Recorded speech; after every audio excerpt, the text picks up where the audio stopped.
All right.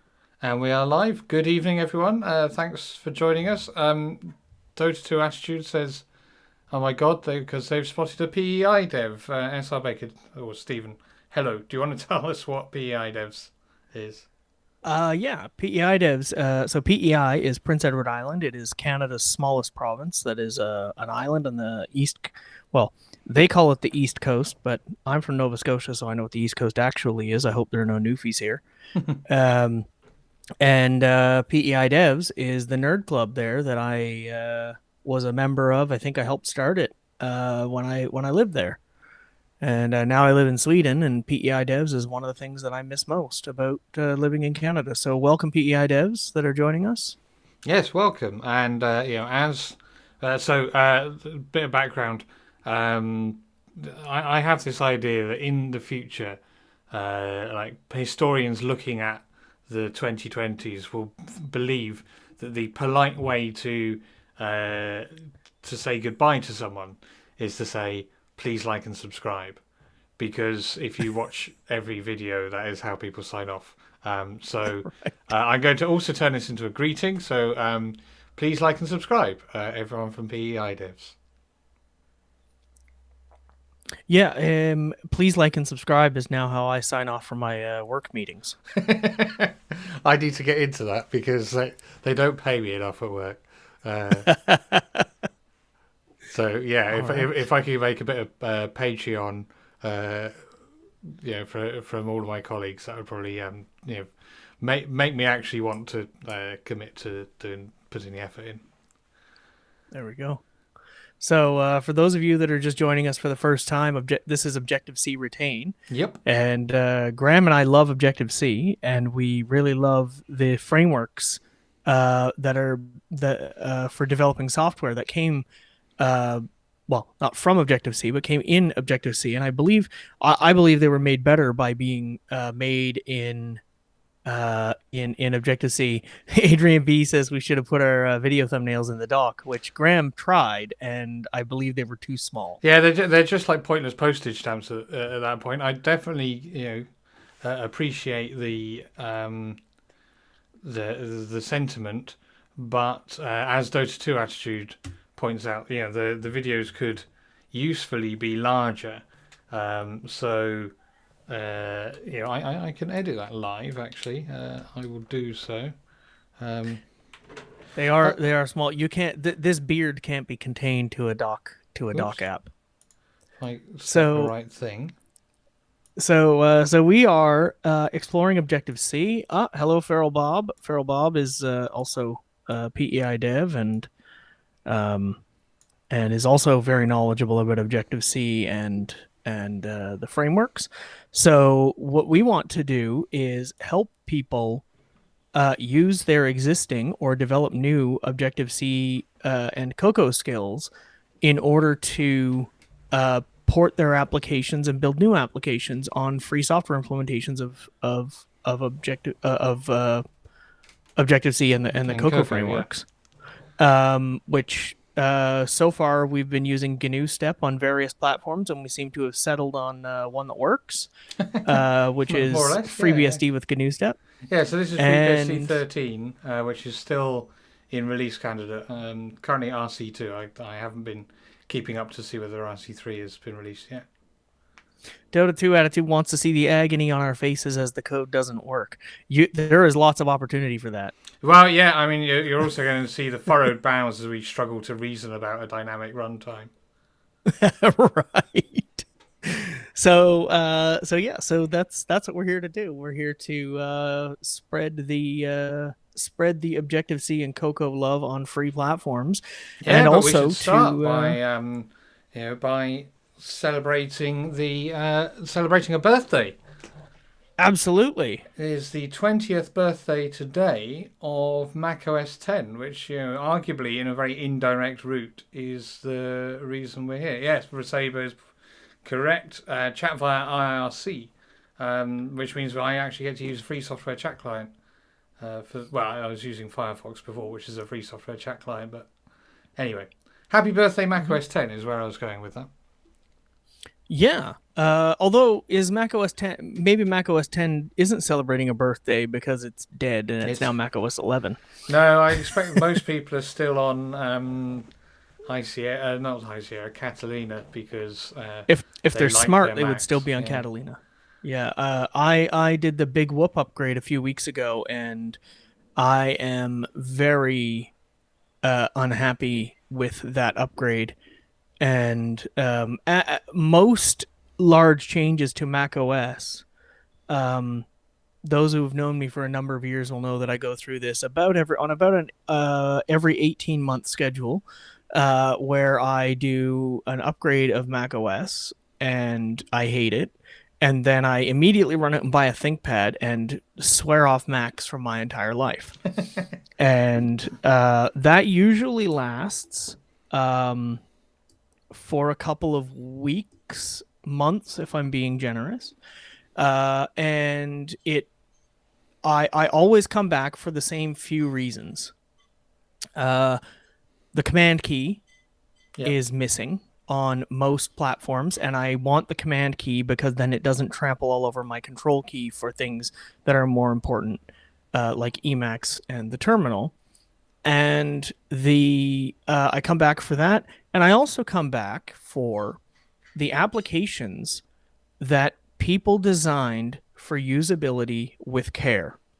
And that is happening a lot less. So we've talked about this on the stream before, but I'm going to reiterate. That is happening a lot less in modern times. If I look at my dock, I have at least 3 Electron shitty apps. Sorry, I said Electron. I didn't have to say shitty. That don't behave like Mac applications, and they're terrible to use. But I still stay on Mac platform primarily because when you want software that was developed with care by people who care about how you're going to use it, the Mac platform is still the one where people are doing that.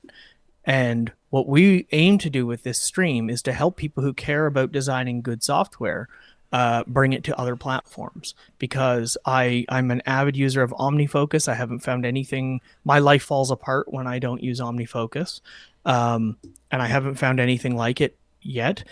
So eventually, I will make an OmniFocus replacement for my life that's even better, and I will do that using free software, Cocoa frameworks.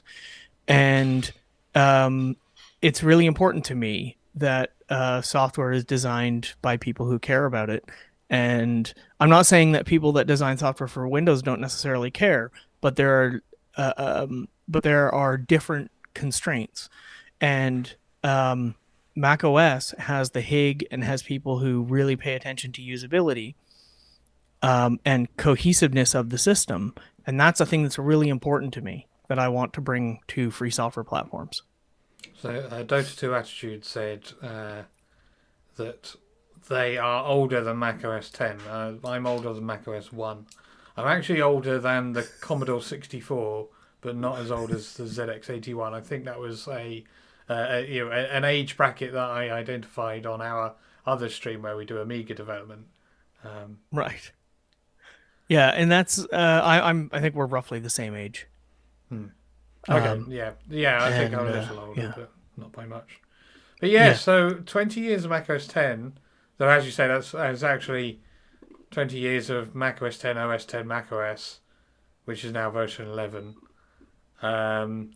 Is it's an important milestone because that is like 2 decades where this platform has been the same architecture. Like Next Step comes from 1985, I think, the first beta release. I It think so. was kind of the same age as the Amiga. It's only like the same year, slightly younger than the Amiga.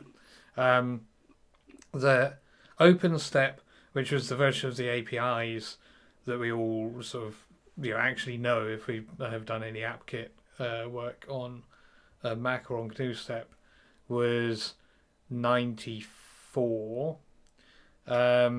But in all honesty, nobody used them. I was incredibly lucky to get to use Next Step and OpenStep and Rhapsody for that matter before Mac OS 10 came out. But that was the point at which Objective C and the Cocoa frameworks were sort of introduced to like the world at large. And I think, yeah, we've talked about my motivation for this stream before. Like you, I have been in and out of the Mac and the the more free software worlds, not as sort of violently or often as you, but like my first Mac, I actually ran Open Darwin on rather than Mac OS 10. My That's impressive. a few years back, I didn't change hardware, but I installed Debian on my like MacBook Air and just used that as the primary operating system on that for a few years. And yeah, I come back to enjoying my time working with Objective C and enjoying my time working with these applications. So if if this stream helps people who are in the sort of the Apple development space who like either don't want to like rewrite everything in Swift, or who don't feel the need to to kind of stay up to date with Apple's sort of frequent API changes, or don't like the way that Apple's business model works, which is, I think, a key benefit of a free software platform over the Apple platform. We want to show you that like it is possible to do modern development with Objective C and the Cocoa frameworks on free software platforms. Like that is the goal of the stream.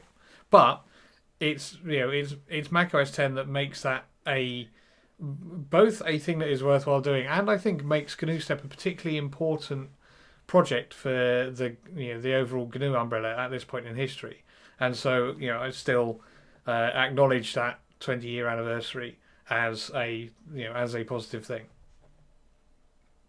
Yeah, it's I think an additional thing is there are gaps that we're finding and that we will continue to find in GNU Step and similar things, and I think that having this this medium of broadcasting our work hopefully reaches a wider audience, but also allows us to see what are the gaps that need to be filled, including including changes that will eventually make it go upstream, such as my homework from last week, which I did some of. Yeah, we'll get on to that. Yeah. And in fact, every framework patch that we created last week has all been merged. Like the maintainers have actually adopted all of those pull requests, which were in GNU Step GUI and the Xcode build library, libs Xcode. Yeah. Yep. And so these are, I think this is really important stuff, and I'm glad that there are so many people that are along for the ride. We really enjoy the interaction that happens in the chat. It is possibly or probably the most important part of the stream is the community that sort of evolves around it, and that we get to interact with the people who are interested in what we're doing. So, I see Dan Fultron is here. Welcome back. Hello. I see that somebody named GNU Step is here. Very welcome. Very good name. And that's fantastic. So something else that happened sort of in the GNU Step community that I just wanted to highlight. So for those who are new to the stream, we okay. So GNU Step says that they made a change to libs Xcode to show the error when it arrives. That's really going to be helpful. So thank you for that.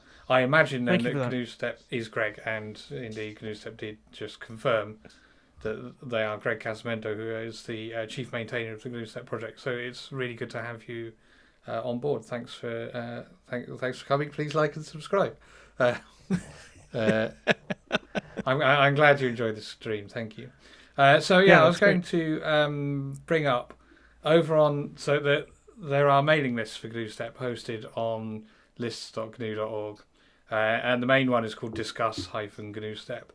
And there was a thread about the compiler support situation on Windows, and the positive thing in that thread. So one of the maintainers has developed a tool for getting started with like the sort of Microsoft Visual C environment using the Clang compiler for GNU Step, which is good. It makes it much easier to set up. Those of you who watched our episode on Windows will know that we didn't have a particularly good time of trying to get started. So having an automated setup is really useful. So that's a positive thing. And then Richard Stallman, who is once again the president of the Free Software Foundation and still was at the Not president, on the board. on the board. Sorry.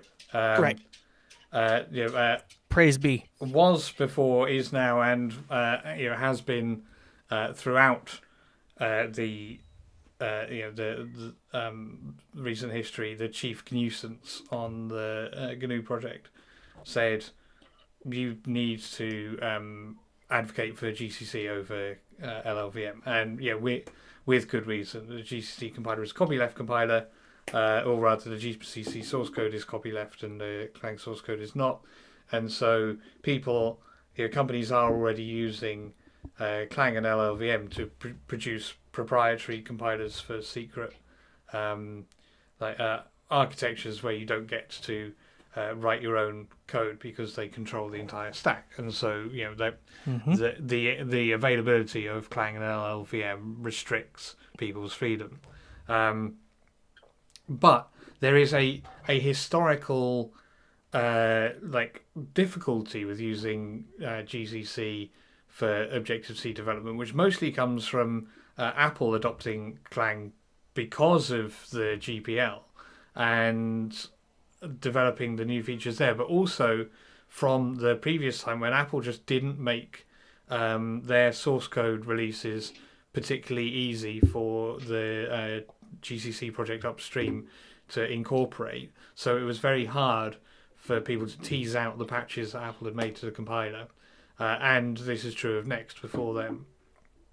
So GCC Objective-C support is not current, and it has kind of languished to a point where the GCC team don't see regressions in Objective-C support as being blocking for GCC releases, because it's fundamentally sort of an appendix now.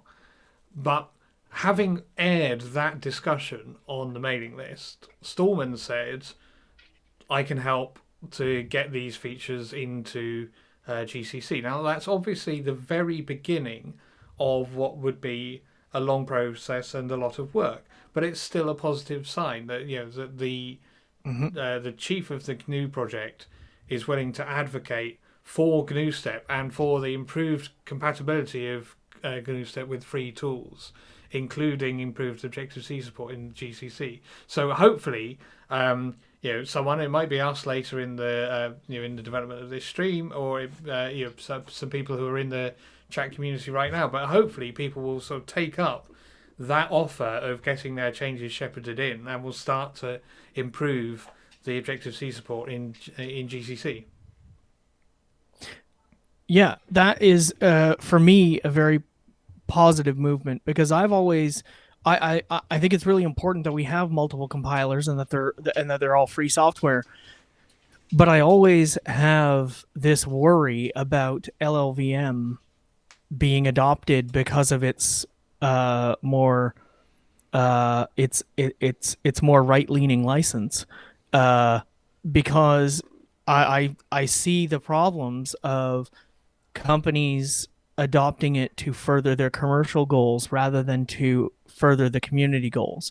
And it's always really bothered me that that GCC support has been behind, because I would prefer, I sometimes go through additional pain to use GCC just because I want to use copyleft software and I want to use the GNU tools wherever possible. But lately it's been just a lot less headache to use the LLVM based Objective C support. So I'm very excited about this change, or about this sort of acknowledgement of the problem, and hopefully we can see um, it moving in the right direction. I think this is really positive as well, and I really like to see these things coming out on mailing lists where everyone can see it happen, and we can check in on this and see what's happening, because I think that's really important for the community. Yeah, and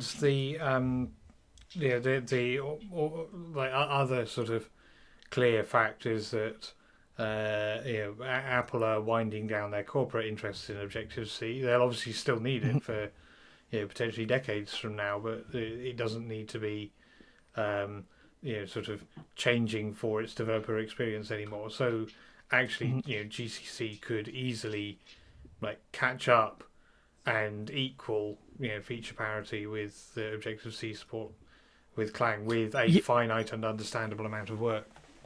This is always a positive for these kinds of things. One of the things that sort of plagues, if that's the right word, GNU Step, is that the target for GNU Step has been a moving target for the last 20 years, and so it's hard to say at any time, is this available on GNU Step?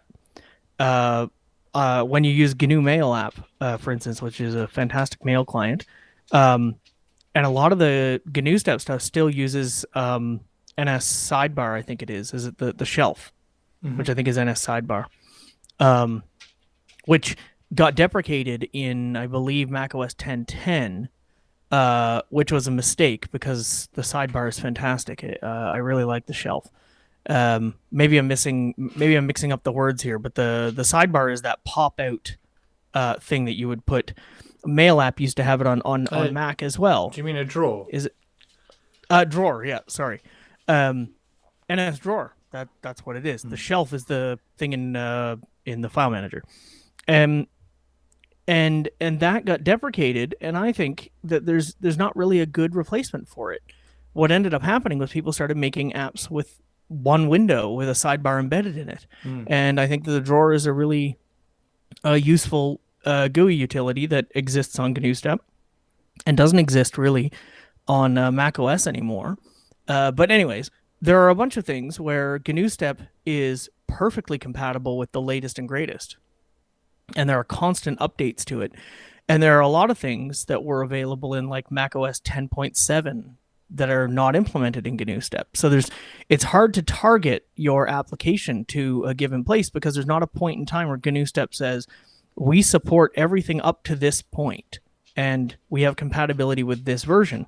And that makes sense because it's a moving target. The Haiku folks who are doing a BOS reimplementation have a much easier time of this because the APIs stop moving when B ceased to be, and so they get to target an API level that hasn't changed in 15 years or more, 20 years probably at this point. Now, unfortunately, more than that even. They're also stuck on a version of GCC from 20 years ago because they can't move the C++ API compatibility forwards, which of course Objective-C doesn't have, because you can use multiple Objective-C runtimes. So you can use the GNU Step runtime or the Apple runtime or the Next runtime or the the GCC runtime, and and your Objective-C still works. Obviously, the feature level is different on those things. Right. And so this has been a thing that's been a problem for GNU Step in the past. And I think it's probably a good thing for us that Apple is going to stop doing new development on Objective-C, because it gives GNU Step a really great chance to catch up to when those APIs slowed, when the API movement slowed.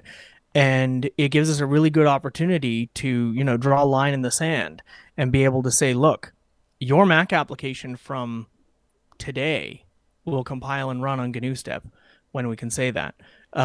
And your Mac application from 5 years ago, there's a lot of really great open source software, free software, that was available for the Mac. Adium was a fantastic chat client that supports a whole bunch of protocols that nobody talks on anymore. And Colloquy was a really fantastic IRC client for the Mac. There's just a wealth of free software that's available for the Mac that someday we will be able to just recompile and run on GNU Step with hopefully minimal changes. So in the chat, Feral Bob is asking, what is the ratio of Objective-C or Swift within current Apple apps? I don't see them stopping Objective-C dev support ever, which is a good point. I don't know. I think Graham might have more insight into this than I do. I know that some of the new apps, like all the apps that suck, like Photos and News and things like that, are using the crappy cross-platform frameworks. Yeah, but And those are probably Swift. Well, that still could be Objective C because it could be Catalyst is UIKit. Right. But so I agree with. I don't know the ratio. I agree with Feral Bob that I don't see them ever stopping support for Objective C, but I certainly see them stopping like evolution of Objective C. I don't think we'll see a lot of stuff disappearing from AppKit in the near future. There was a massive shift to like Objective C 2 that was that like unleashed a lot of sort of like productivity upgrades, just like efficiencies. That where in Objective C we were typing things out the long way, and it gave us a short way to do the typing. And then there's been a lot of support for improving the Swift bridging, so things like the generics in collections and the nullability and things. So those are things that allow you to bridge the Objective-C code to Swift code, which is obviously something that Apple need in the short term and are going to need forever, because like you say, like AppKit isn't going anywhere. But you can definitely see that the new machine learning stuff is Swift first, Swift UI is Swift only, Combine is Swift only. You can see that as Feral Bob says, what Apple is saying is everything should be Swift, and new features are Swift only. Don't forget, Sun did that as well. Sun never released, apart from Hotjava, which is like the worst web browser that was ever made. Sun never released any Java applications for Solaris. They only ever wrote in Motif and C. And then in GTK and C later in the development of Solaris. And so, Apple are at least practicing what they preach to some extent. They are releasing Swift, the programming language, and releasing applications in Swift and adding Swift to to existing applications. But we've just said that this stuff is 20 years old as far as their public releases are concerned.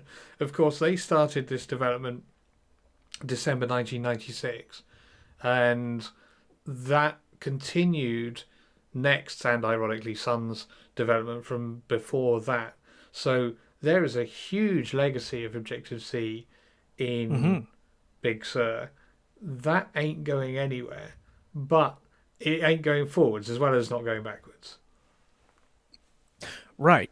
And I mean, a lot of these new things, we have an opportunity here as well, in that the new things are not really fully baked. I mean, I don't know how many of you in the chat or Graham have worked with Swift UI, but Swift UI just isn't ready for prime time in a lot of ways. And so there's a lot of, even if Objective-C isn't going anywhere, or isn't I don't think we're going to see a lot of new Objective-C improvements improvements or new features or anything like that. I think we can consider Objective-C pretty much done. But there's still going to be, it's still too early for a lot of stuff to switch to Swift UI. So I think we're going to have a lot of people who are still familiar with the frameworks, even as Apple is encouraging us to move to the new things. So there's a really great opportunity here where GNU Step has been, since its inception, has been playing catch up to the APIs. We have now the API levels and the API stability has reached a point where GNU Step has a really great opportunity to catch up and provide an alternative for developers who want their stuff to work on multiple platforms. And so this is a really great opportunity. It's a great time to be involved and to watch and participate, and preferably to help move GNU Step forward. And I think we have a really great opportunity here. And it's nice to see Greg Casamanto is here, and other people from the community are aware of if all we can do is bring more people awareness of GNU Step's existence, I think that will help propel GNU Step into better levels of compatibility. And as Graham mentioned earlier, the fixes, some of the bugs and issues, and I mean the error messages in the build tool is just sort of that's sort of a housekeeping nice to have. It just makes the thing a nicer place to be, and those changes are happening too. And so I think it's really a really great opportunity to be to be involved in GNU Step and aware of it. Greg says. Sorry, I was just following up on chat. Greg says he's working on closing the API gap and has been implementing as many of the missing classes and methods as possible over the last year. And I've been watching that, and it's a Herculean task, and we're glad that you and others are undertaking it. Yeah, watching the storyboard support kind of come together has been really really positive, because I think like the libs Xcode that you mentioned earlier, Greg, and storyboard support all lend to the story of you clone your project on your Ubuntu box or on your FreeBSD box, and then you build it, and then you have a working app, and that is a great position for people to be in. But I also want to bring up that we don't need to get too cut up about Swift being a sort of a line in the sand or a barrier. Because Swift is itself free software. It's non-copyleft free software, but it is free software. There is nothing to stop someone implementing the Objective-C bridging parts of Swift to target like GNU Step with the GNU Step runtime, or GNU Step with the GCC runtime. Probably you'd have to add support for the new Objective-C features to the GCC runtime before you could make that last one work. But I don't want to give the impression that it is just a small matter of coding, but like the only thing that's stopping us is putting the effort in. We don't want to. I don't want to get hung up on the idea that the GNU Step will be complete when it is a snapshot of what macOS 10 was at the point that they turn the lights off on the Objective-C project chooser in Xcode. I don't think that's true at all. I think that GNU Step is a route for people who have code, existing effort and existing assets in Objective-C on macOS 10 to move on to other platforms that maybe support their business model well, or their plans for, if they're like in-house enterprise developers, their plans for deployment, or for moving into the cloud or whatever. Those things are all much more flexible on platforms like GNU Linux and and the BSDs and so on. Or even to come to that, Windows. If you've got a bunch of deployment licenses for Windows Server already, and you can move your your Objective-C macOS enterprise apps from Mac to Windows, then there's one less headache for you. Those are all benefits that don't rely on Apple giving up and walking away, but they do improve the possibilities and reduce the risk for people who have got Objective-C investments and wondering, at what point will Apple make it impossible for me to run my app? And GNU Step has a good history of multiple language interop. The first time I interacted with GNU Step was by way of RIGS, which is the Ruby in GNU Step, I believe is what it stands but I don't know what the state of the bindings is right now. But but Rigs existed and was a really great bridge when I last used it. There's also the Java version, Jigs, and now we also have an excellent name for when somebody does this in Swift. They can call it Swigs. Isn't that already taken in Python? Isn't there the standard wrapper interface generator on Python? Oh yeah, but Python has namespaces and we don't, so then we can own it. Nice. So I think it was Ruby interface to GNU Step Rigs. And I worked for a company called Brainstorm, which hired a few of the GNU Step maintainers that had an application that used jigs like in production. And then there's Step Talk, which is the small talk sort of scripting layer more or less. There's also Language Kit, which has another Smalltalk implementation. So yeah, the ability to use Objective-C from other languages, and of course like Camel Bones and Perl Objc and PyObjc and all that kind of stuff. It's possible in many different ways. Yeah, to reiterate my point, it's an excellent time to be involved. And we hope that those of you joining us here will take this opportunity to read the mailing list archives and see what you can do to help. The community around GNU Step has always been available, and work is ongoing, and there's a lot left to do. So please contribute your time. Always true. Please like and subscribe to the GNU Step lists. So for those who are new to the stream, we generally talk shit for quite a while before I actually get into any development work. Mostly trying to shake off the working day, I think. And we had one more topic before we go over to the coding space, which was also GPL related. You wanted to talk about the fact that Rails is now a GPL application. Yeah, so Ruby on Rails is a GPL v2 now, from version 5.2 to version 6. This is. Does anybody know that? Yeah, do the Rails people know that yet? I don't think the Rails people know it, or it has been acknowledged yet. But I'm going to explain this because I am a licensing expert, and I also decided to take a Twitter vacation today, so I don't get to air my grievances out to the entire world. So you get to you get to experience it here.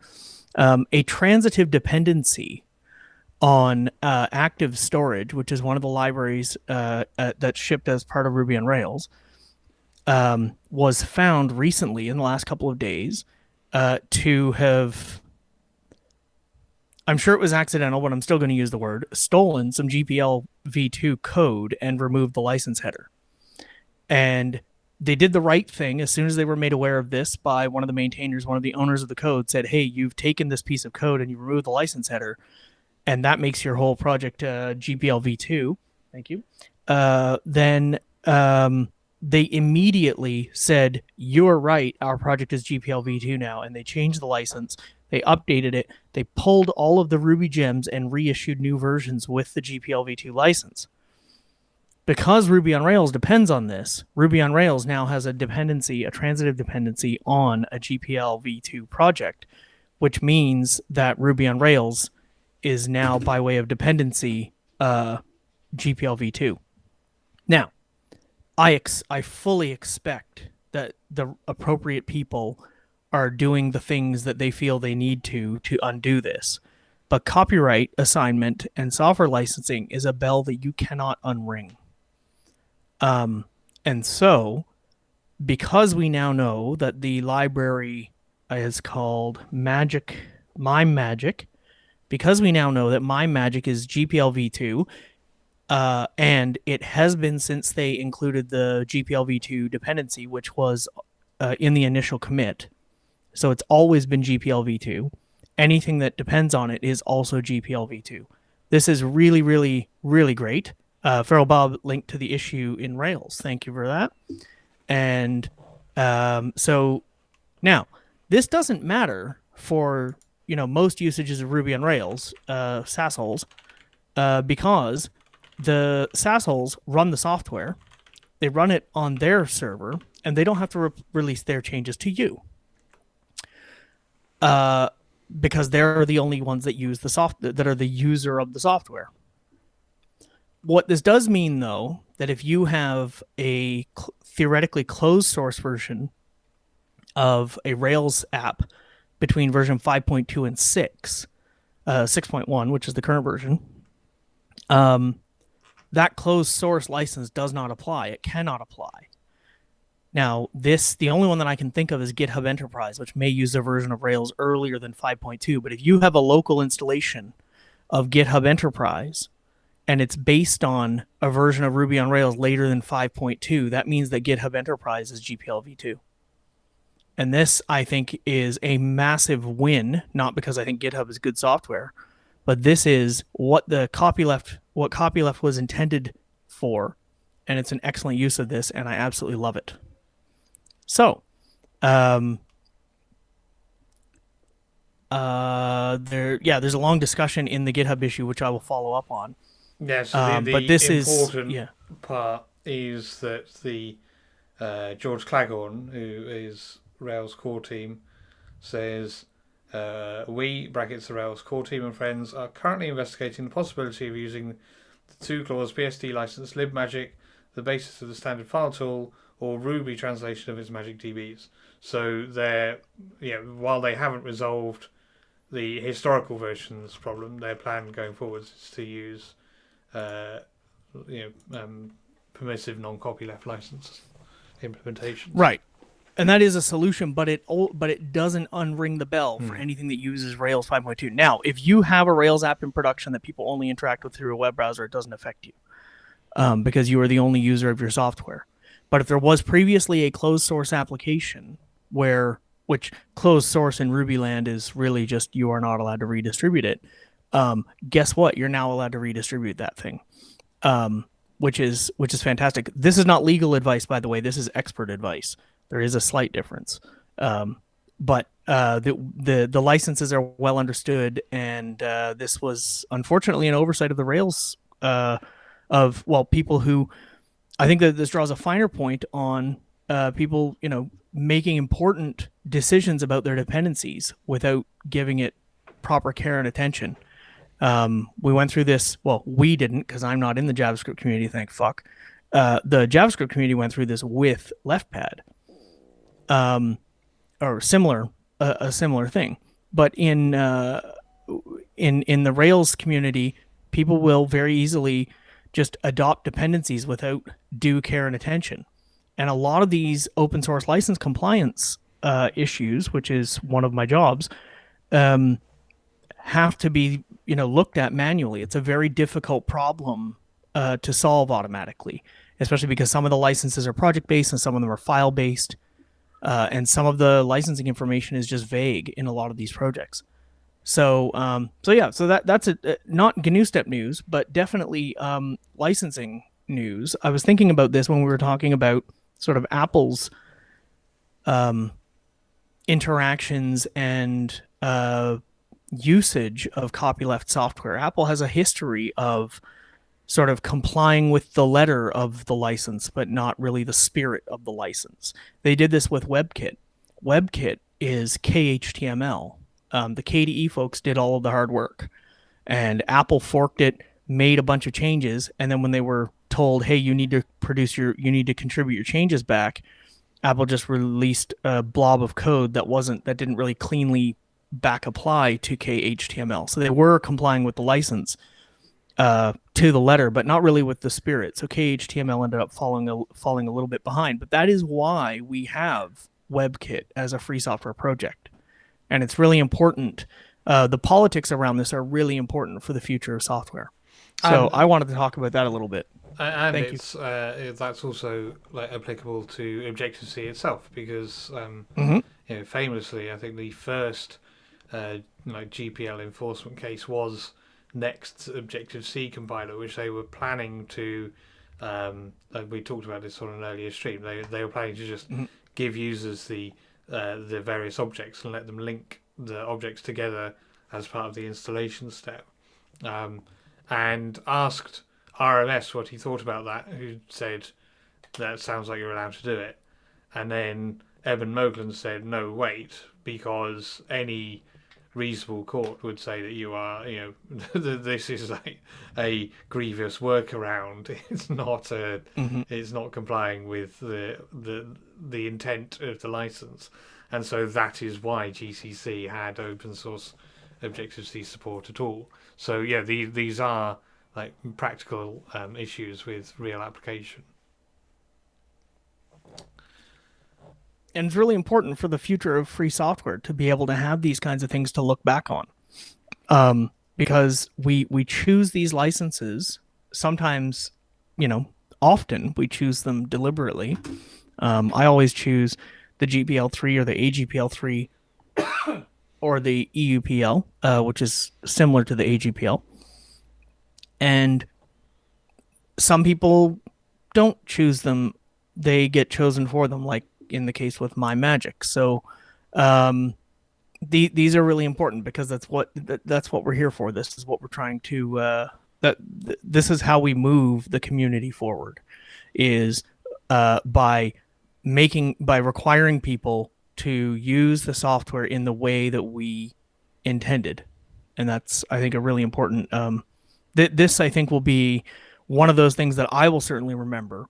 But I think that the follow on effects from this we haven't started to see yet, but we will start to see it very soon, I think. Okay, with that, let's move on to the programming workspace.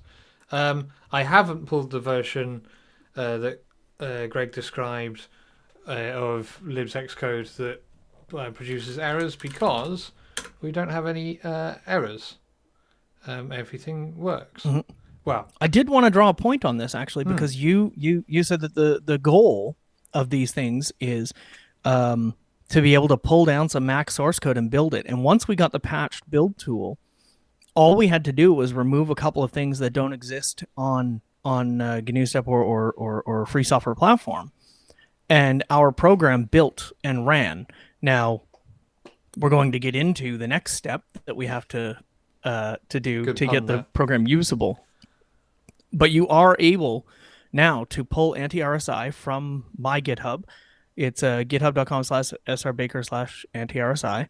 And you can pull it down and you can run the GNU Step build tool, and it will build. Yeah.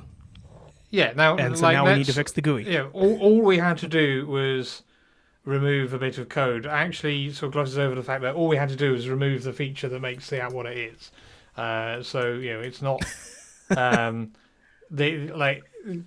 yes, you can build some software like straight out of the box. This was not one of those pieces of software. Right. But that feature that we removed, we have built using the macOS 10 source code for the most part, and definitely using the macOS 10 version of the project. We have built and the Xcode changes. project. Yeah, the changes that we made were merged in a PR last stream, and they were just custom Carbon API things about finding process identifiers, which don't exist on GNU Step because it doesn't have any Carbon APIs. And also that feature, which will not work on GNU Step, is actually disabled by default in the configuration.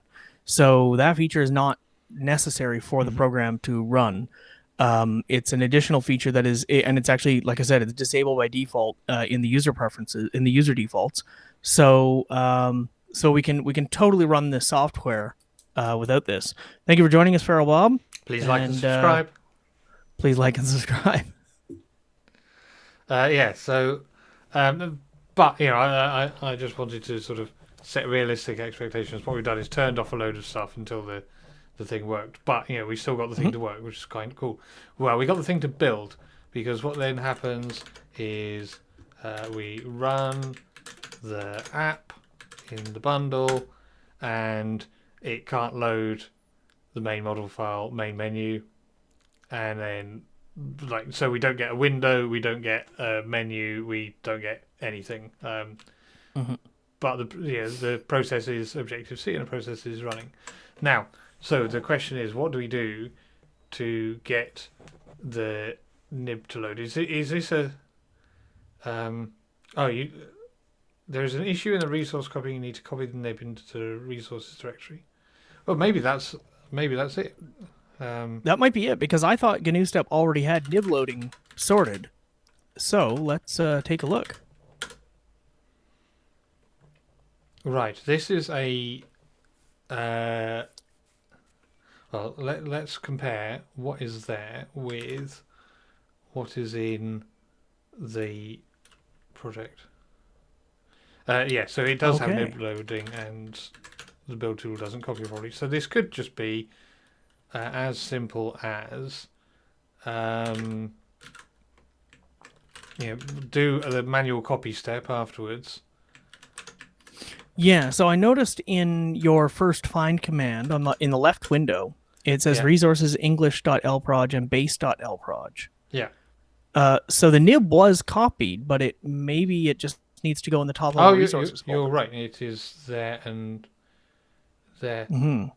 No, that should be right, shouldn't it? It is an old school nib, though. It's not a zib. Yeah, but I mean that. So I would expect that to be correct. That's except the GNU Step may not have base localization, which is a fairly recent change. Okay. So if we just copy it one level up, that might work. Yeah, let's give it a go. Okay. So where is the source one? Oh, in base.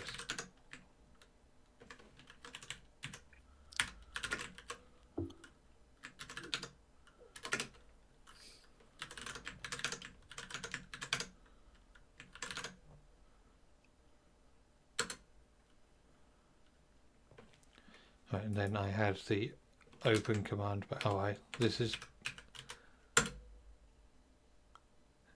Well, we got the window. We got the menu, rather. Yeah. All right. It's got. These are presumably menu separators. Right. Oh, the about window works. Yeah, it's got the wrong information. That will be in the info p list, or it will be not in the info p list. The human readable copyright strings come from that.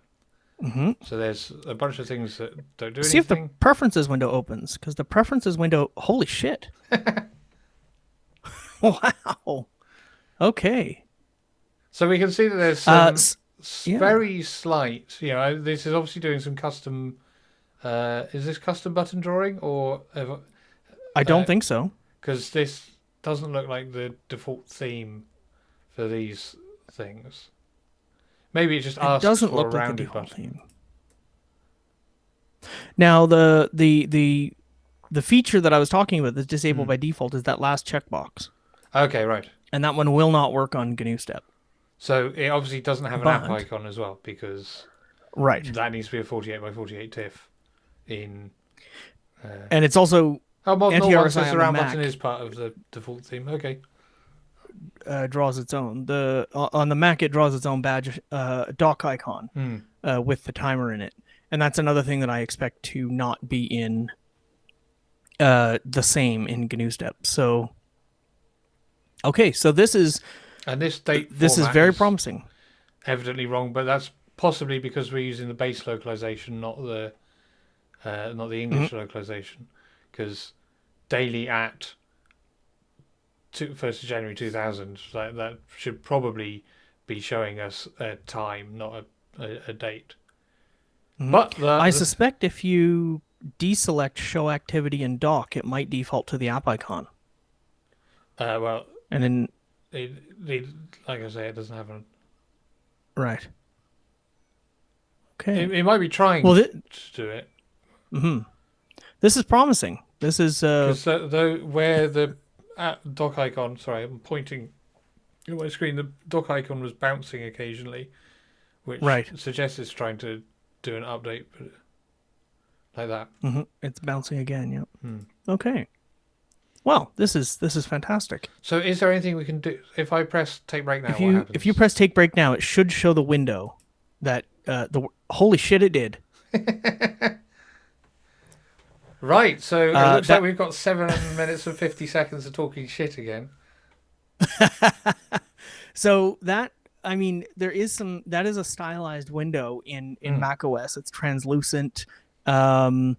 and the drawing, but it does use, as far as I know, all of the standard stuff. So Dota 2 Attitude is asking if this is one of those Pomodoro counters. So what it is, it is No, you said Pomodoro, right? Don't worry about it. right. It is reminds you to take breaks to limit the constant typing that you might do, so that you can help prevent yourself from having RSI, which is repetitive strain injury. We've talked about that previously on stream. This is a thing that I struggle with a lot. RSI is a big thing in unfortunately a large part of my life.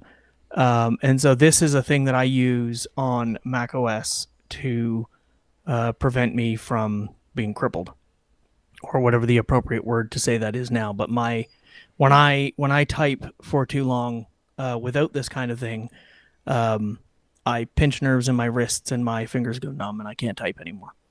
So we are noticing that the status bar is counting up appropriately, and I think that isn't an NS progress indicator, is it? That's a standard. That's a custom drawn. I think plot. so. I think so. It might be an NS progress indicator that is customized. Actually, no, I don't think it is. We can look at the code. The only custom drawing that we do is on the dog icon. So Right. I'm pretty sure that is fairly standard. I'm interested to see what happens in 5 minutes and 47 seconds. Yeah, well, I was planning to just like stretch this bit out for stretch this segment out. GNU step, as Greg says, NS segmented control. It does look more like that than a progress indicator. So and yeah, so this is fantastic. Now the bits of GNU step that we don't have are the idle time, which is what we had to remove. So it won't, if we wiggle the mouse and click around, it won't stop counting. No. On a Mac, it will stop counting when you move the mouse to touch the keyboard. Okay. I have my homework from last week was to figure out how to do that and get it to work in GNU step, and we discussed on stream, and I have 5 minutes to kill, that there are this is a bit of a problem because we don't necessarily know how to do that, and it's back independent. Now, I realized Dota 2 Attitude would modify this to be a nap counter, more useful for their work schedule. Nice. That that I'm not gonna lie, that might be. It does say there's the next break in 55 minutes. That is a longer break. That might be the nap timer. Yeah. So the I just want to make clear. The bit we removed isn't even macOS 10 API. They had declared with the upstream developer of this app had declared with Xtern an unexposed function in Carbon library, so in the event management in macOS 10. So it is not a black mark for GNU step that it doesn't support a function that macOS 10 doesn't support either. Right. Yeah, so this doesn't actually technically work on Mac OS 10 either. And that's an important distinction to make. Thank you for doing that. The way that I figured I would solve this problem is by putting it in the X11 backend, which is the one we're using on the stream. And I know that X Screensaver is free software, and it does input capturing and things like that. So we can cannibalize some code from X Screensaver and put it in the X11 backend for GNU step to be able to capture input. My next bit of homework is to figure out what is the actual macOS Cocoa API for doing this, if one exists. I don't think there does. I think we looked into this, and there isn't. I think we did. Yeah. You can get all of the events that are delivered to your app, but you can't get all of the events that are delivered to every app. Maybe you can do it with AppleScript.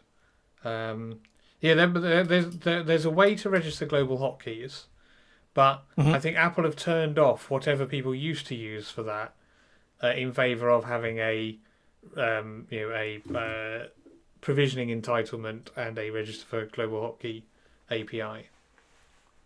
Right, and that sounds. But so it's possible that this software will just end up working better on GNU Step than on Mac anyway, which is okay with me.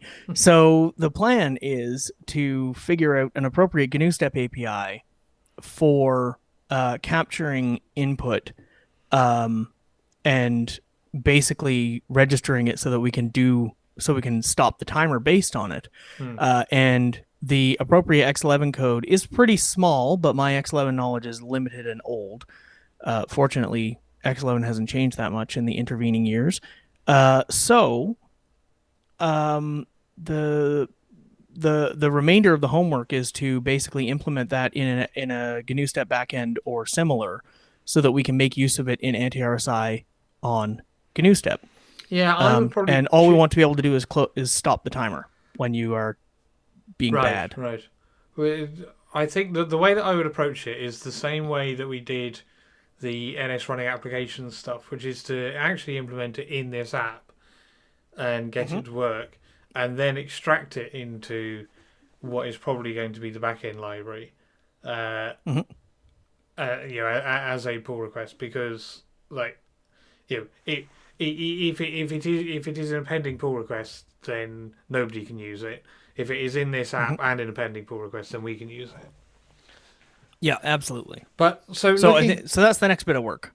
Well, yeah, and looking at things we can do now, evidently this background is supposed to be transparent and isn't. That is probably a back-end limitation. We're not going to be able to do anything about it. But it might just be that we need to reconfigure the properties of the window. I doubt it.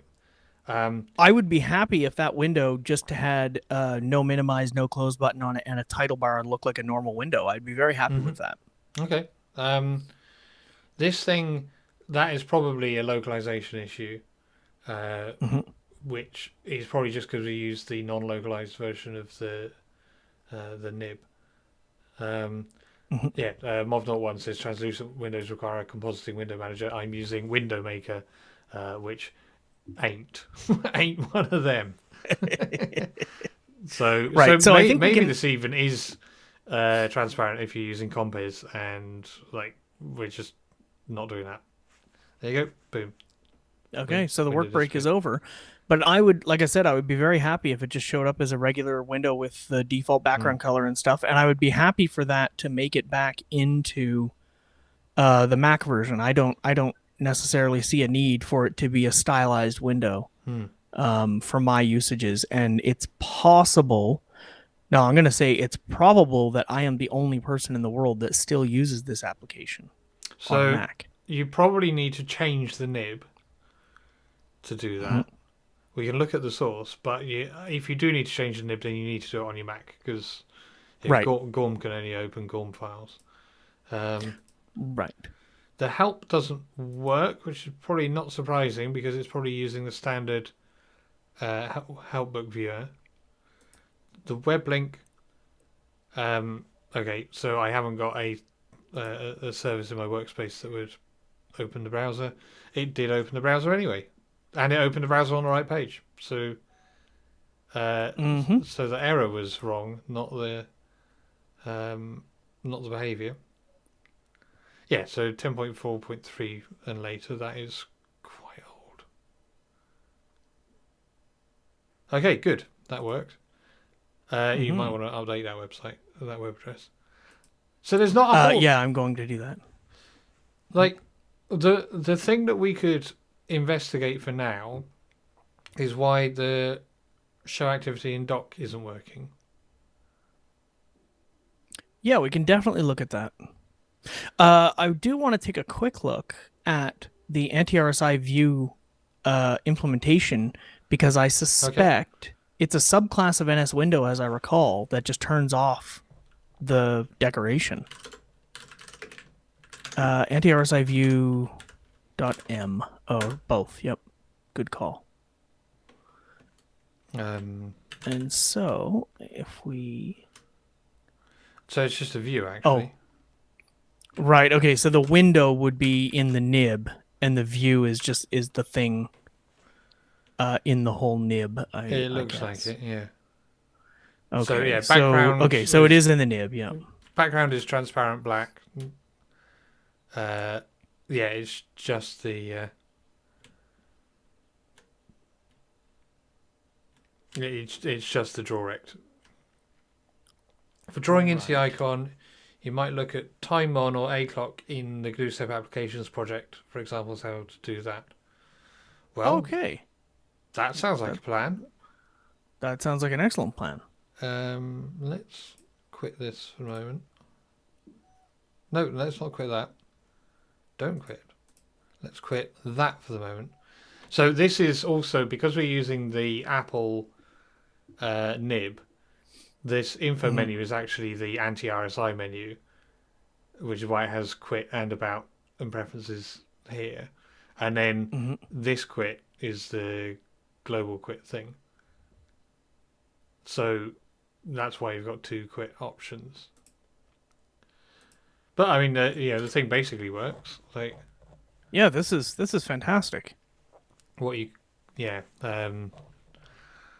So that then leads to interesting questions for the workflow of porting an app using the Xcode project, because it motivates the question: how do you correct, like, so obviously the fact that it doesn't copy the nib is just a bug, like, and that's a bug that can be addressed in libs Xcode. But Hmm. how do you deal with the fact that the nib that you are going to copy, all of the resources that you're going to copy, are targeted at Apple and have the Apple menu conventions, with those like separators that don't appear in GlueStep menus, and with menu items in unconventional places? Because that is going to, what you could do is make people sort of build like a Gmodel or Renaissance file with the GNU-step version of the menu UI. But Hmm. depending on how complex their nib is, they may end up duplicating a massive collection of the app. Uh, It's so also possible that the storyboard support is better enough, and as I understand it, storyboard files are XML, so they're a little bit more portable. Instead of being a binary blob like the old nib files are. So it's mm, possible that um, that porting it to storyboards or something is a little bit more portable. well, it would still, like, the layout of the menus is still different. It doesn't matter Yes. how portable the definition of the menu is. You're Yeah, going to have that's true. the wrong menu. Hmm. I've probably already built this at some point in the past, so we can see it. Ooh, that's a fun collection of. We can't see it. Why Hmm. is it loaded two versions? I don't know. Let's see whether rebuilding it helps.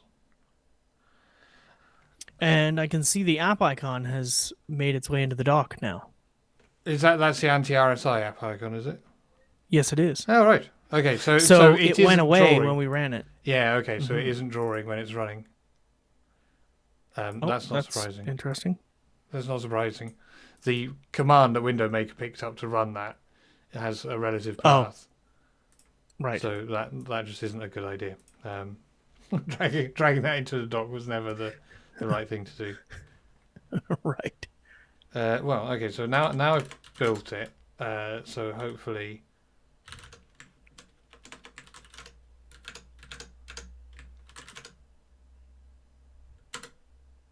that works better. Okay, so Hmm. that app maybe doesn't run on FreeBSD 13. That's a possibility. Let's try a clock. Hmm.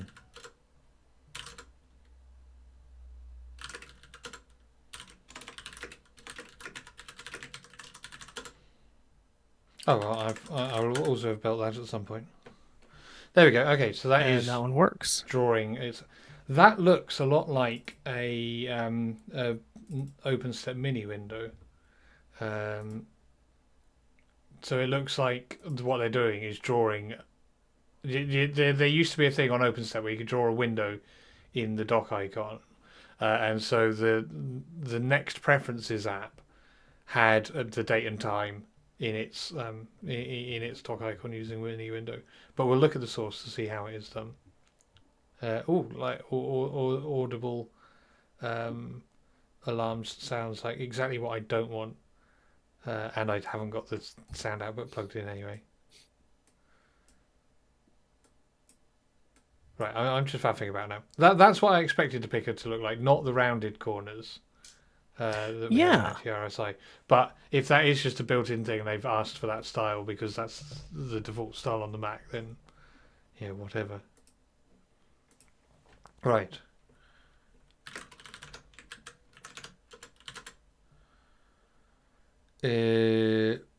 Probably clock, I would guess.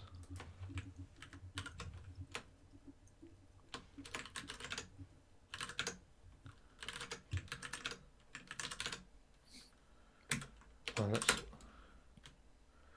okay, yeah. That's a control. So probably not that actually.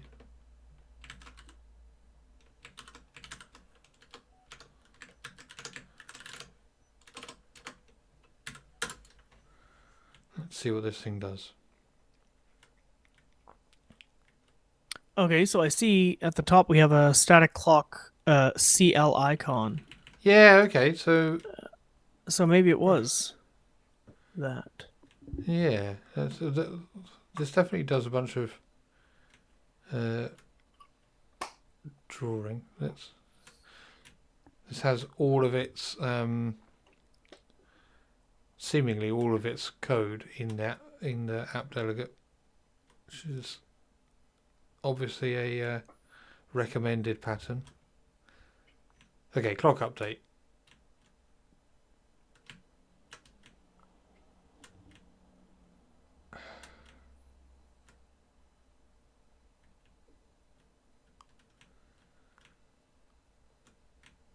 Menu, defaults. So it's using NSApp icon window. And then you're right, it is drawing the clock as a subview of the icon window. Okay, I am going, while you're doing that, I'm going to look in the Xcode documentation to see if NSApp icon window is there. It's possible that this is an API that we can use.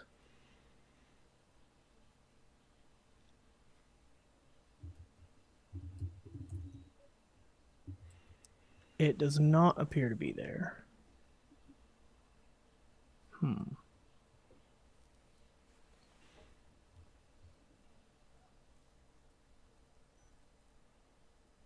Okay, it does not appear to be there, but I do expect to see multiple things, things that we have to have cross-platform implementations for, and I guess maybe this is just one of them. So Gnusev says the guy who wrote A-Clock is known for making applications that look good, but the code is terrible. I am not going to scroll back up to the copyright header at the top of the file to save their dignity. This is how you would write the app if you just finished a Big Nerd Ranch book and then decided to write an app. Sure.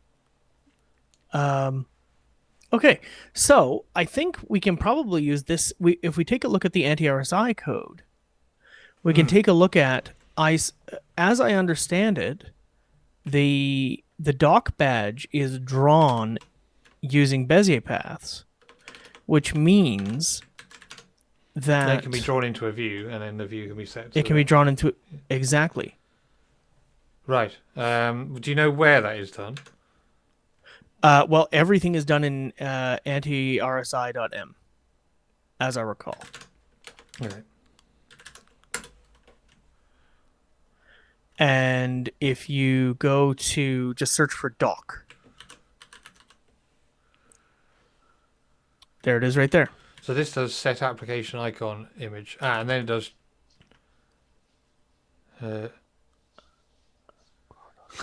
draw doc image. Comedy. That is a weird pattern. Yeah. Draw doc image is one of the bindings to the preferences window.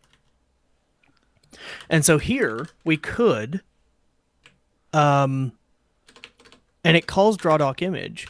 So if we go to draw doc image, we can see it does lock focus, which we don't care about, and then it does just No, we do. draw. Yeah, we so do it, that.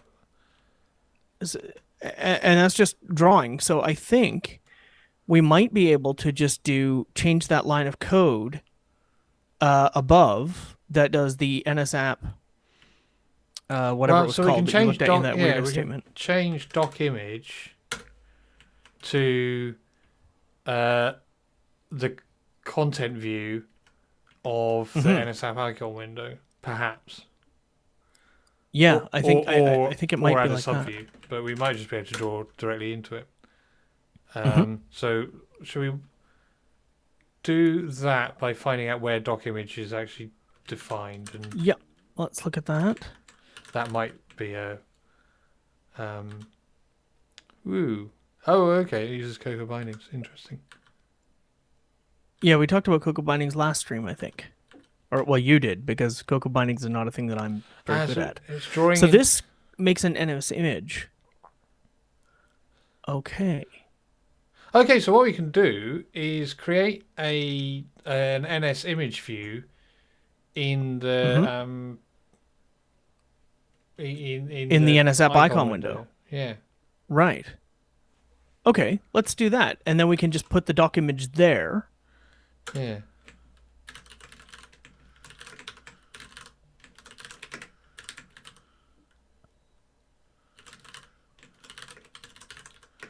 So in it with rect. So I think so.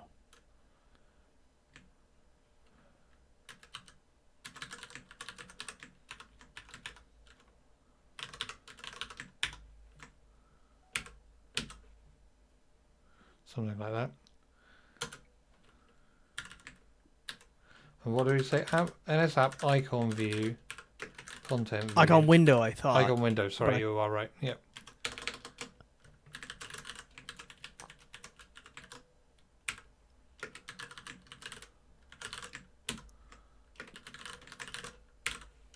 And then we just add the doc image to the image view, right?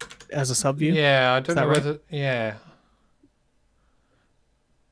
Well, no, we set the image view's image to be the document. Ah, right. Right. I don't know whether this is going to update when it redraws the image or not. We'll find out. What we might need to do is to... That code that draws into the image would probably also just work for drawing into an NS view. So we could probably change that app.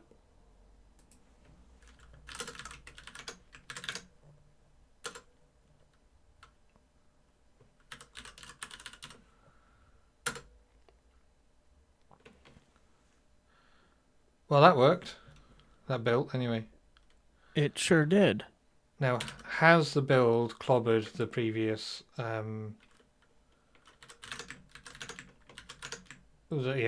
it deleted the resources from... No, main menu. It did not. Is still there. Nice. Perfect.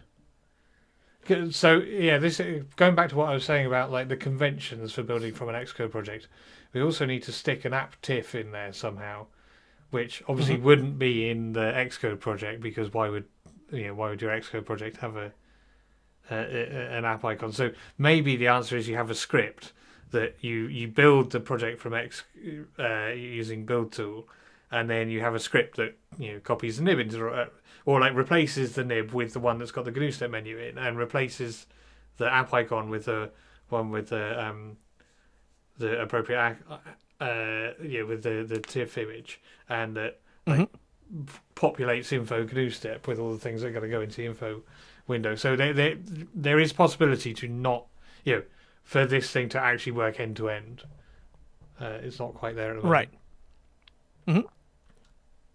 All Okay. right. Well, let's run it and see what it does.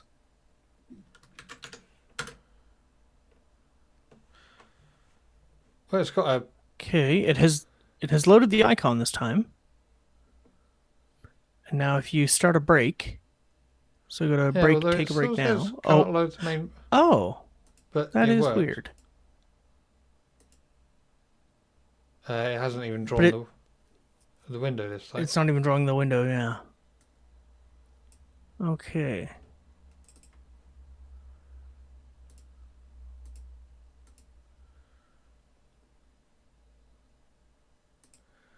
Well, I would say whatever we just tried didn't work. Right. Okay, so, but it didn't load the nib that time, and it did before. So I wonder, I'm just going to type here for a minute.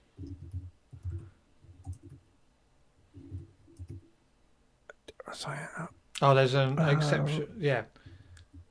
In it with Rex. Ah, That's the thing that didn't work. right. Okay, so, image view init. I'm looking up the documentation. And Is it in it with frame Rex or something like that? it's init with frame. Init with frame, and you pass it an nsrect frame. And then you can also pass it in and image. So you can init with frame and image. Oh, okay. Well, let's do that then. Oh, nope, I lied. It's Let's init not with do- frame. Let's Nope, not do that then. yeah, it's init with frame. Okay. Sorry. Yep. Okay, so init with frame, and you pass it a rect. I'm gonna Which I have change done. that. Which I have done. Yeah. Yep. Oh, sorry, you've already done it. Yeah. Sorry. Okay. Well, let's rebuild that then. Yep. And see what happens. Build tool. And we will run it. And those are the errors that we got last time. And it's now not drawing the app icon, but let's take a break and see what happens. Nada. And we're not drawing anything. Hmm. Okay, so let's take a look at the A clock source again. So it gets a window which is NSApp icon window. And then it creates the clock using init with frame, okay? And then it sets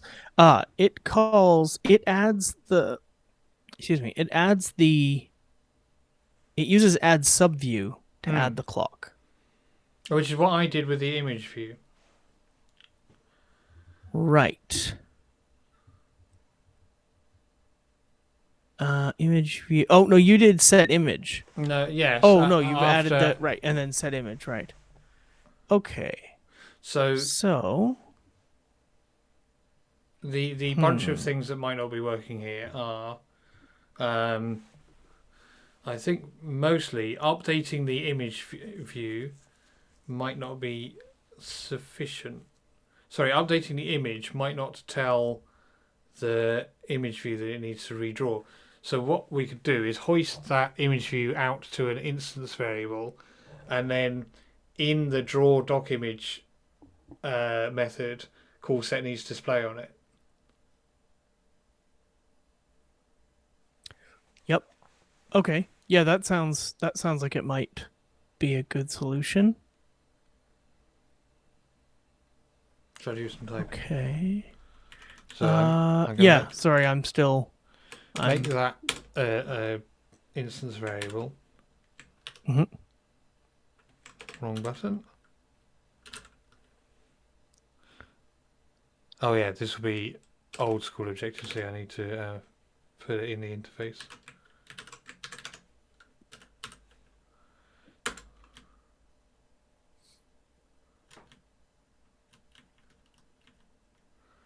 Nice.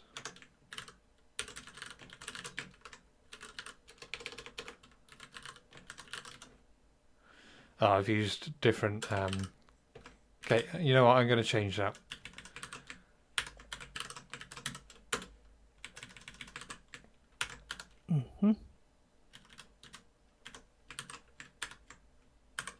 And then there's a function called draw doc image, which uses the other case convention. Bastards. right. Somewhere down here. Yeah, so, right. Aha.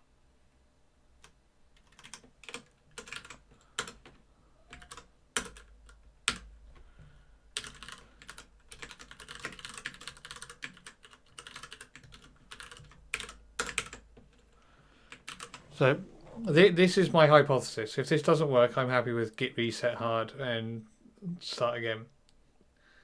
Okay. Let's You're in Bourne Shell, not oh, Bash. right. Then I'll just there. That did not work. Did not. Why? Let me scroll.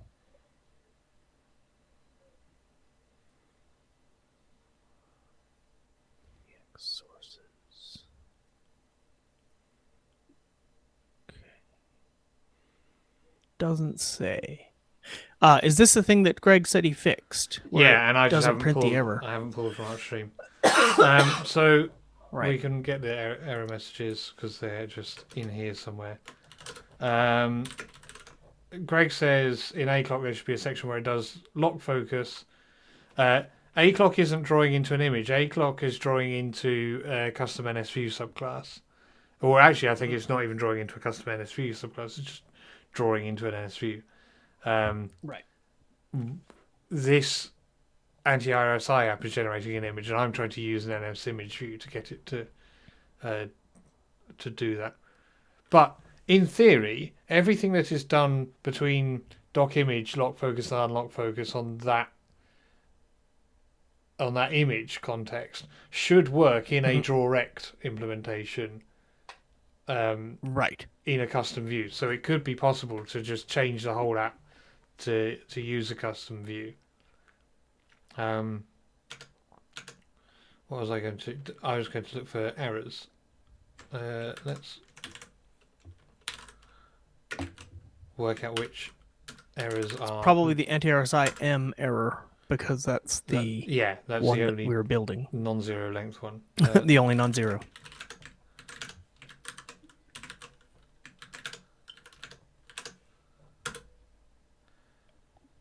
Right. Yes, I typed that wrong because I changed the name of the variable. Oh, right, and I didn't catch that. That makes me a bad pair.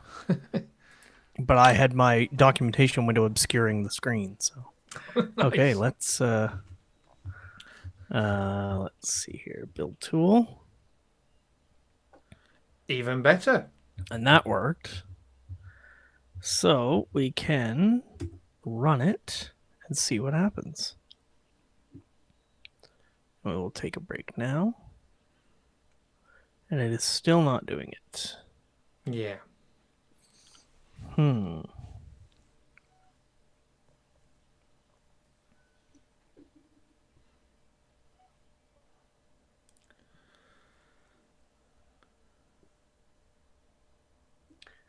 It's bothering me a little bit that nothing is showing up there. Right.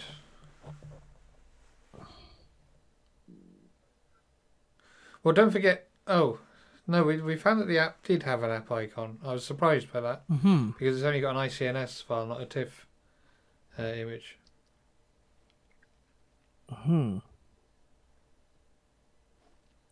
So is the fix then to get an NS view in the icon window? Oh, no, it's not, because the image view is not updating, is the thing. Well, we don't know whether it's not updating or whether it is not being drawn at all. Okay, what is the simplest way for us to get something drawn in there? You could add a label, NS text field, or just anything that's got some actual content. Right. Okay, so let's do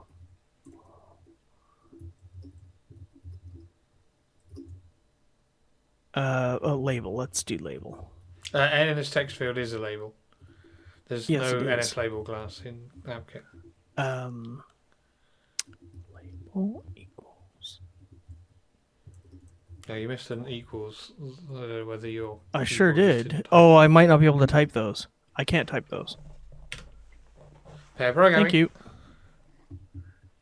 NS text field alloc. Init with. Is it value? No, in it with frame. Sorry. In it with frame. Ah. Oh, and I have to give it a.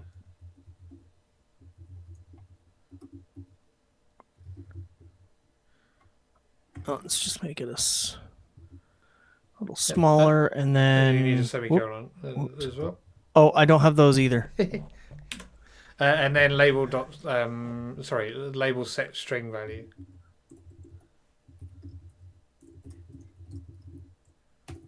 Ugh.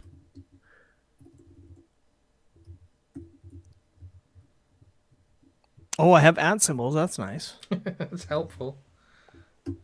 Oh, I need a semicolon again, please. Nice. Thank you. And then it is. Copy that line. Yeah, that one. No, yeah. There we go. Label. Oh, it would help if I could type. Okay. Let's build and run that. Does this project use Arc? It does not. I don't think. Okay, so we're leaking stuff, but Yeah. we're leaking debug code at the moment because. So it is drawing the text field. Yeah. Okay. Right. So So it's just not Movnot1, drawing the image. Yeah, Movnot1 says NS imagery caches the image, so telling it to redraw might not cause it to refresh. Might try setting the image to nil and restoring it. That's a good idea. Okay. So we can. Let me click it. Click it? No. I can't quit that. Can you quit that? Yeah, because that's now a text field. So. Right. Ah, yeah. Control C will work. So we can get rid of this label because that definitely works. Yep. And then where we do image view, image view. No, not that one. This one.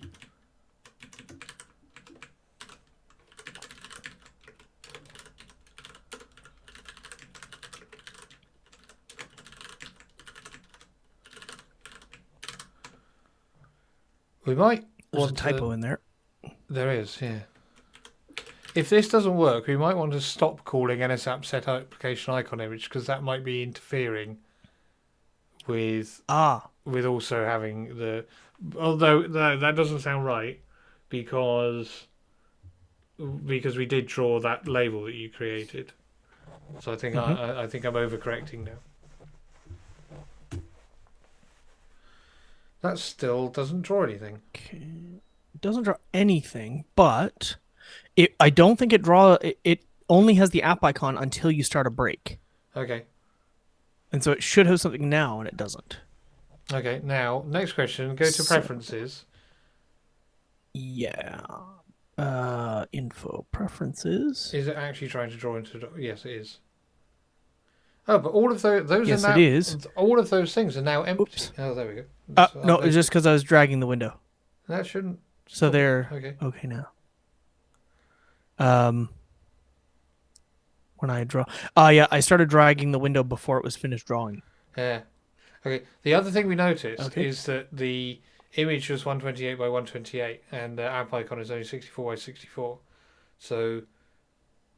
right. I wonder whether it's scaling properly. That's a good question. Let's go. Let's quit. Let's... I'll just reverse search for image view, image underscore view. Yeah, there is where. Let's make it 6464. And then that might fuck up some of the drawing. and but make we'll see. make the image view 64 as well. Yeah.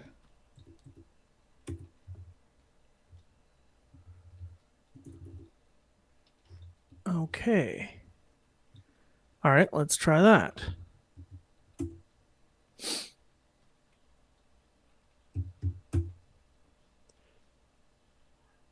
And we need to start a work break. And it draws nothing. Okay. Do we want to take out the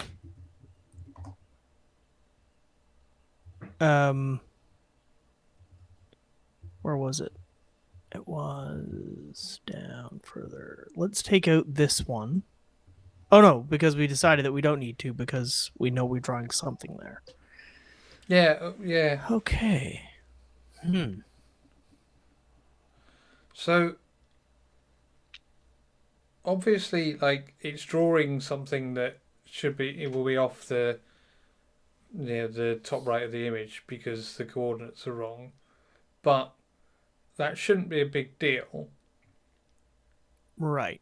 Yeah, we should. It looks like it's trying to draw a pie chart. It is, yes. And it looks like we should be able to see one quadrant of that pie chart because it's trying to draw a pie chart that's 128 pixels across. Yep. And it's got a gap that's 64 pixels across. So, we should, if it is drawing something, we would see something. Yes.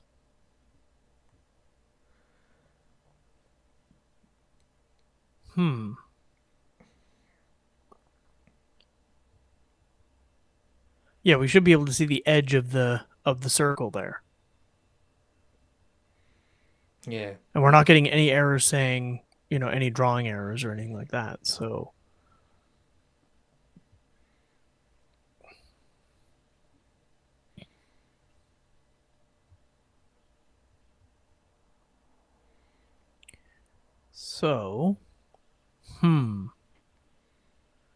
for some reason it doesn't like having it in. What if we? So all of this stuff, it's everything it's calling here. It expects the doc image to be NS image, but it's not doing anything that is NS image specific, right? Well, it's using the Cocoa drawing APIs, which would work in a custom view subclass as well. Sorry, that specifically, everything between lock focus and unlock focus, excluding those two calls, could be copied and pasted into the drawrect implementation of a view.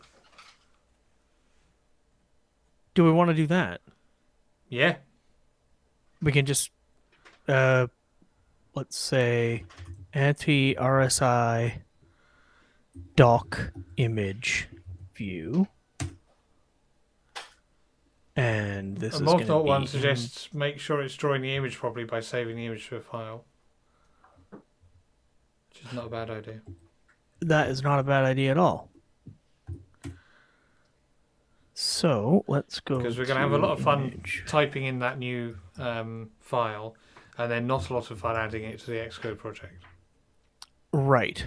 So, how do you save an image view to a file? Oh, wait, we want to do that in the drawing, right? You want to do it, after you've unlocked focus in the image. Right. So, unlock focus here. Yeah. We want to... I don't know what the I can't remember message... the exact step. You can get the JPEG representation from some function, and then you can save that, and then that's a bunch of bytes, and you save that or PNG. Oh, okay. So you can save it to a TIFF. Do doc image TIFF representation. TIFF with capital TIFF. Oh, yep. I'm even looking at it in another window. TIFF representation. There's a T missing. TIFF. Yeah, there is. Okay, and then if I go to the TIFF representation class. No, that's an NS data. Oh, okay. So we need these. All right, and then what's the method for writing it to a file? Write to file, unsurprisingly. All right, and then I can just give it a file name. Yeah. Put it in /tmp just so we know it's somewhere that we can find. All right. But then it's gonna. Oh, I need slashes. Mm-hmm. You can write /tmp/. Oh, not yeah, I can, but I can't do it if I use the wrong keyboard. All right. All right, let's do that. Build tool. And run. And then we're going to start a break. And then over here, I will...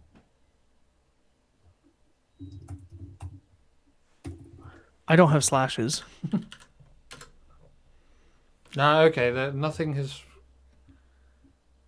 appeared. Is it definitely write to file, or is it write to file atomically? No, that hasn't failed. Yeah, okay. All right. Well, it's not. It's not. Presumably, that message isn't being called. Let's check that. Oh. So I'm looking here, and it does say write to file atomically. It does not say write to file. So there we go. All right. Let me. Oh, whoops. Sorry, we're both going at the same time here. Let's do that. Build. And we'll take a break now. And then you can look for that file because you have slashes. Yeah, but I'm just going to press up arrow. It still hasn't drawn anything. That's very strange. Okay, well, the next thing I'm going to try is up here, before all of this.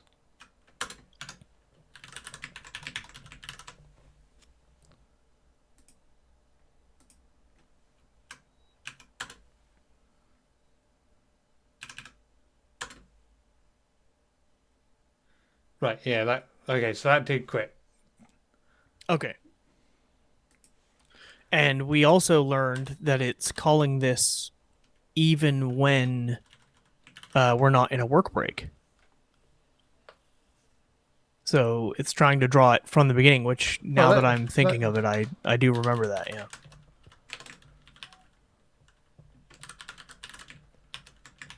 Let's do the slightly more scientific version of the quit. Right, it's easier to reason about. NSLog makes it easier to reason about. Yeah. So yes, it does draw that icon on startup, and then if but there was an error there. Was there? Near the log message? Yeah. Draw with rect failed, I think it said. NS bitmap image rep init with focused view rect failed. That might have something to do with it. That might have something to do with it.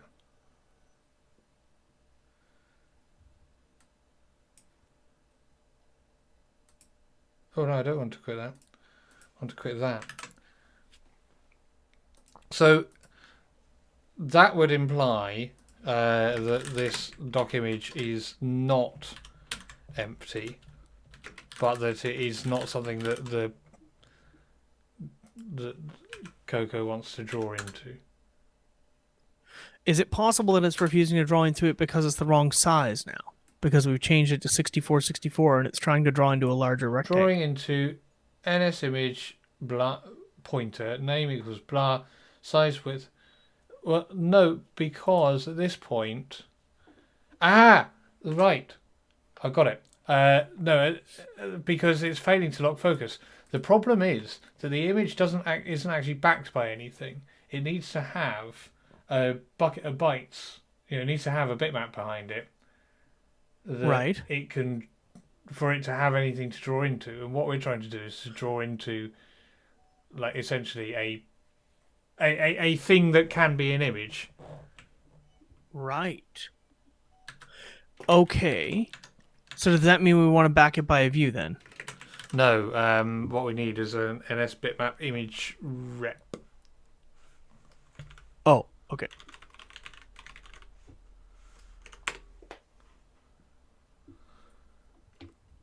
I think. Why doesn't the Mac version of it care? Ah, because it has a dock icon already. Yeah, because you're not drawing Right. into an empty image view. You're drawing into a dock icon. I think. As you know, this seems the wrong way around. I think.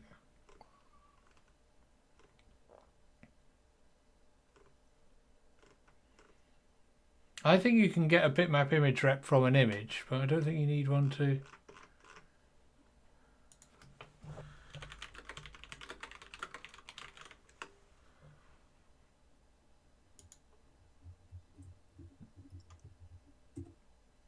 Because if I look, I'm gonna steal focus here on the.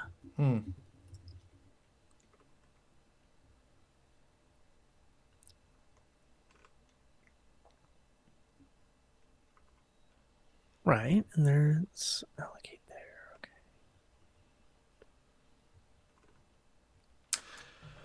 I think so. This says here. This is a Stack Overflow question about drawing into an image and nothing appears. It says that you may want to draw every image from scratch every time, otherwise it might cache it. I don't know whether GNU/Step does the same sort of aggressive caching.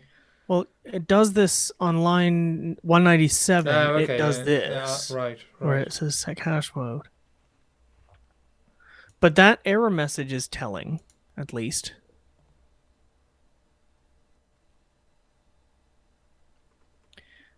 Init with focused view rect.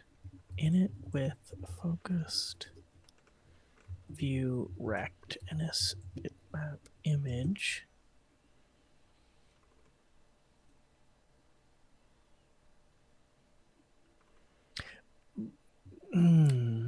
There's also this dev forums post where they say, I needed to make sure to use the NS graphics current context flush graphics method to ensure that the image would get drawn correctly.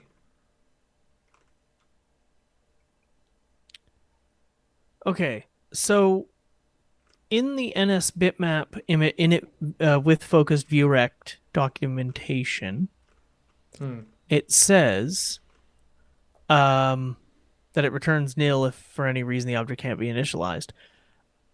I wonder if, whoops. So if we go here, doc image, we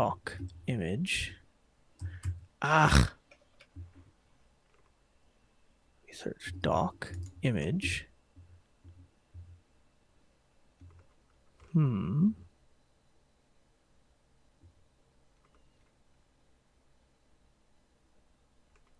No, that's us. I'm wondering if what it's trying to draw in on a Mac, there's already an image view in the dock. And so when we try to draw in it, the MS bitmap image rep call, which is under the covers, brings back the image that's already there, but we don't actually have one. But if there is some we've created a new image view and a new image. So, right. Yep. I don't know what it would think to reuse in that right, context. right. Right.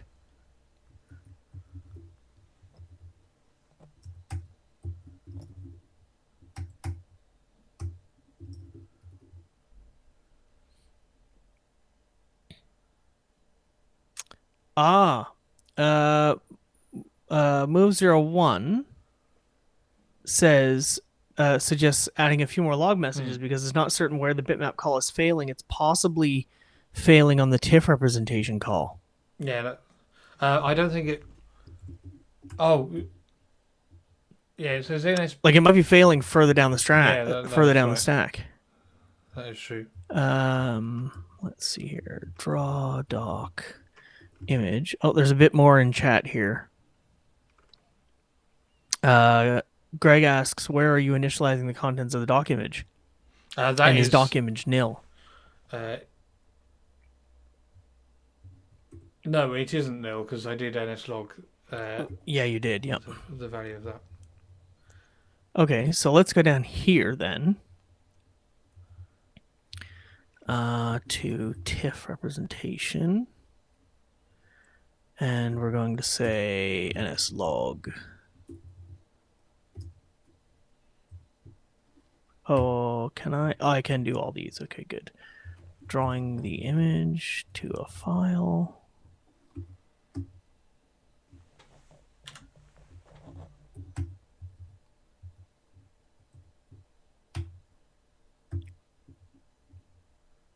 Done. Okay, and then we'll check this log again.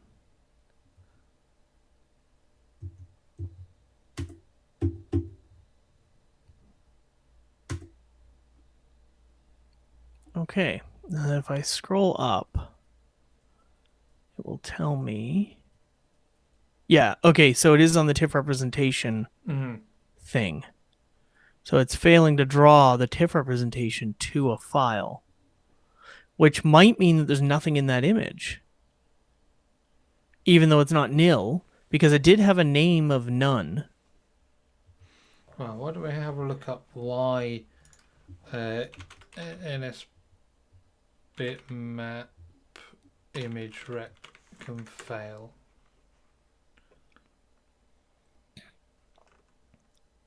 You know, it might be better if we do this in the Firefox on the stream computer so people can follow along.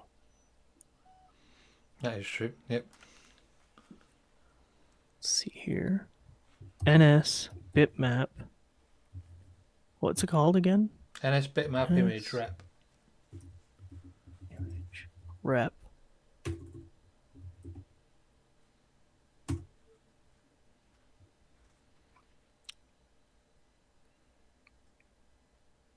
Okay, and it was deprecated in 10.14, which we don't care. You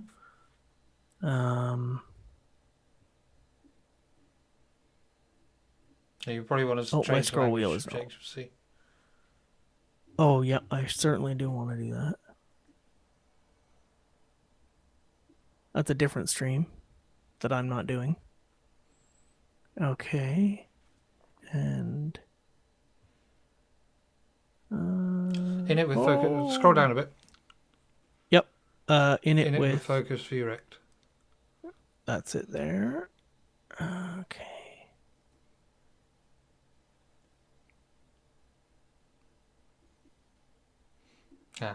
Nil if for any reason. Yeah. That's not helpful. No, it is okay, not. well now we can look at the source. Okay, let's do that. You go ahead. I've got some lag here.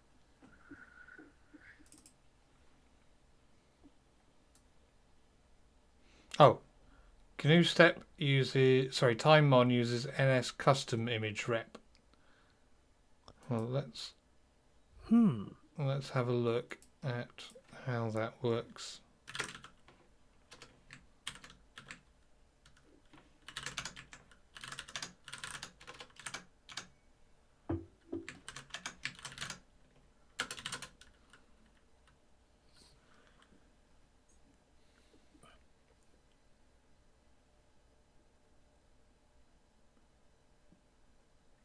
Oh, Greg's pasted the code in there. Yeah. So Oh, it's saying 4848 actually. yeah. And if it's actually 48 and not 64, that might actually be enough pixels for us to not catch the corner of a circle.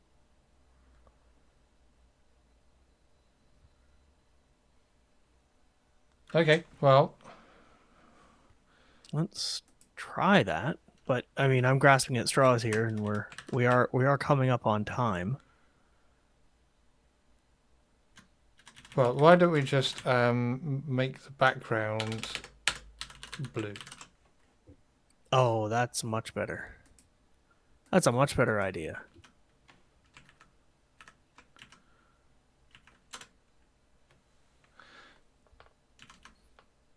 And move01 says nslog the image object itself, which we did, and it didn't give us We much did information. at the beginning, but it didn't have any reps. Right.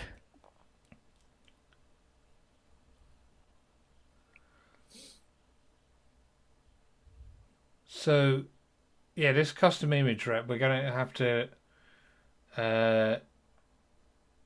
redraw the rejig all of this code to make work. Which that might be the way to do it. I don't feel good about 3.5 minutes of doing it. No, we know from our excursion with the text field that when we do that, it works. So I think that, sort of as a fail-safe, we can just put this in a custom view, like we thought about doing. Put it in a custom view and then draw the custom view on the icon window. Yeah. And we know that will work because we've effectively done that. We've put an NSView in there that works. So maybe that is where we start next week after we do, because I know we're both going to bang our heads around this for the next few days, and maybe that's where we'll just decide to start next week. At the beginning of the stream, we can just start a refactor. Yeah, if that's what we decide to do. I feel good about either of those approaches. Either switching to a like just drawing into a view, or the one from TimeMon where we add a custom image rep. Either of those is going to involve pulling the drawing code out into another method. So, either way seems plausible to me. And pulling the drawing code out makes it still work on Mac OS, because the drawing code doesn't change. Yeah. Although we will want to parameterize all of those hard-coded numbers. Oh yeah, absolutely. Well, make it work, then make it right, though. Right. Yeah, absolutely. Yep. Okay. Well, so this has been a surprisingly successful stream, despite that last frustration with the dock image, because having gone from understanding how to make the thing build to app runs and main feature works on GNU Step was no work whatsoever. No, because build tool is working well. I think we basically removed. I mean, we could even pull up the PR, but I think we basically removed about 5 or 10, less than 10 lines of code. Mm-hmm. Definitely fewer than 10 lines of code. We removed a few lines of code, and it runs and works as well as I expect it to, better than I expected it to, without modification or with minimal modifications. So that is definitely a testament to GNU Step, but also sort of a nice side effect of having a small application to work with. So yeah, so this has been really good. I expected us to basically bang our heads against the wall over re-implementing all of those views. Yeah. And we did 0 of that. So this has definitely been successful. Yeah, indeed. Please like and subscribe. Well, please, you're not allowed to subscribe because we don't have enough followers. Right. Greg has taken some homework to fix the resource copying. That would be great. Uh, Thank you for that, Greg. Thank you. Yeah, we appreciate that. Right. Yeah, Hmm. we don't have enough followers, so please follow the channel so that you are allowed to Hmm. subscribe in the future. Um, Absolutely. if you would And rather just buy me some money, patreon.com/imleeg. hmm and also, Greg, if you feel like uh, um, using the code that we're working on is on my GitHub, which Graham put the link in above. Yep. I can type it in here as well. Uh, and so if you want to pull that, that is the code we're working from. Please do not feel obligated to do any work, but we very much appreciate your attention to the bug fixes and improvements in Build Tool, because Build Tool has, I would say, made this not only possible but entirely enjoyable. Hmm. Because the first stream that we did with this code base, um, we started by generating some GNU-step make files, and then realized that we would much rather use Build Tool. And Build Tool is the kind of thing that is going to help people port their applications, which is what we want to encourage. So the work on Build Tool that you're doing is very much appreciated. Yep, indeed, definitely. Mm-hmm. So, yep, thank you to that. Thank you Great. to everyone who joined us in the chat as well. Next week I can't do Wednesday. I can only do Tuesday. Can you do Tuesday? Next week, Tuesday, I think I can do. I can do Tuesday until. Yes, I can do Tuesday, but with some timing restrictions we can work out Okay. separately. Well, so Yep. okay, so So we'll probably be back Tuesday, next stream is going to be Tuesday, the whatever Tuesday is, 30th. 30th. Starting at 1900. Yes, let's say starting at 1900 UTC. Yep. Okay, I will update the schedule Mm-hmm. on Twitch and I will put a blog post. Perfect. So objcretain.com is where you will find the information about the stream, the links to PeerTube and YouTube for previous episodes, and I will put a note about the upcoming schedule change there as well. So that is where you look for information. Thanks once again. Please like and subscribe once again. Good evening, everyone, All right. and talk to you again soon. Thank you.